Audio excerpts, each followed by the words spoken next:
ಈ ಬರೋ 18th ಆಗಸ್ಟ್ಗೆ ನಮಗೆ ಇಂಡಿಪೆಂಡೆನ್ಸ್ ಸಿಕ್ಕಿ 79 ಇಯರ್ಸ್ ಕಂಪ್ಲೀಟ್ ಆಗುತ್ತೆ. ಬೈಬೇಡಿ, 15th ಆಗಸ್ಟ್ ಅಂದಿಲ್ಲ, 18th ಆಗಸ್ಟ್ ಅಂತಾನೆ ಅಂದಿದ್ದು.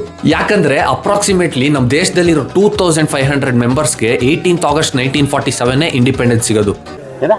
12th ಆಗಸ್ಟ್ 1947 ಅಲ್ಲಿ ಡಿಕ್ಲೇರ್ ಮಾಡ್ತಾರೆ. 15th ಆಗಸ್ಟ್ ಅಂದ್ರೆ ಇನ್ 3 ದಿವಸಕ್ಕೆ ನಿಮ್ ದೇಶಕ್ಕೆ ಇಂಡಿಪೆಂಡೆನ್ಸ್ ಸಿಗುತ್ತೆ ಅಂತ. ಆವಾಗಿನ ಬ್ರಿಟಿಷ್ ಆಫೀಸರ್ ರ್ಯಾಡ್ ಕ್ಲಿಫ್ ಇಂಡಿಯಾಗೆ ಮತ್ತೆ ಈಸ್ಟ್ ಪಾಕಿಸ್ತಾನ್, ವೆಸ್ಟ್ ಪಾಕಿಸ್ತಾನ್ಗೆ ಬಾರ್ಡರ್ಸ್ ಡ್ರಾ ಮಾಡ್ತಿರ್ತಾರೆ. ಅಂದ್ರೆ ಬೌಂಡ್ರೀಸ್ ಹಾಕಿ ಸಪರೇಟ್ ಮಾಡಕ್ಕೆ ಅಂತ. ಆವಾಗ ರ್ಯಾಡ್ ಕ್ಲಿಫ್ ಒಂದು ತಪ್ಪು ಮಾಡ್ತಾನೆ. ನಮ್ಮ ಇಂಡಿಯಾಗೆ ಸೇರ್ಬೇಕಾಗಿರೋ ನಾದಿಯಾ, ಮಾಲ್ಡಾ, ಮುರ್ಷಿದಾಬಾದ್ ಡಿಸ್ಟ್ರಿಕ್ಟ್ಸ್ ಅಲ್ಲಿ ಸ್ವಲ್ಪ ಜಾಗನ ಈಸ್ಟ್ ಪಾಕಿಸ್ತಾನ್ ಅಂದ್ರೆ ಇವತ್ತಿನ ಬಾಂಗ್ಲಾದೇಶ್ಗೆ ಕೊಟ್ಬಿಡ್ತಾನೆ.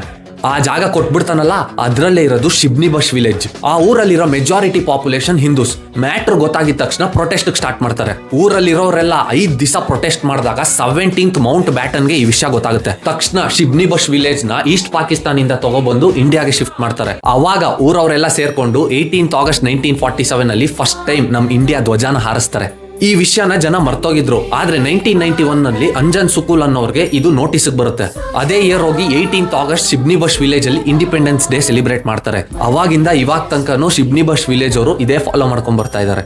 ಇದು ಅವ್ರ ಮನ್ಸಿಗೆ ಬಂದಂಗ್ ಮಾಡ್ಕೊಂತಿಲ್ಲ. It is officially government approved. ಈ ನಮ್ಮ ಸ್ವಾತಂತ್ರ್ಯದ ಕತೆ ಎಷ್ಟೊಂದ್ ಜನಕ್ಕೆ ಗೊತ್ತಿರಲ್ಲ. ಶೇರ್ ಮಾಡಿ, ಅವ್ರಿಗೂ ತಿಳಿಸಿ. ಫಾಲೋ ಮಾಡ್ಕೊಳ್ಳೋದು ಮಾತ್ರ ಮರಿಬೇಡಿ. I get more contents.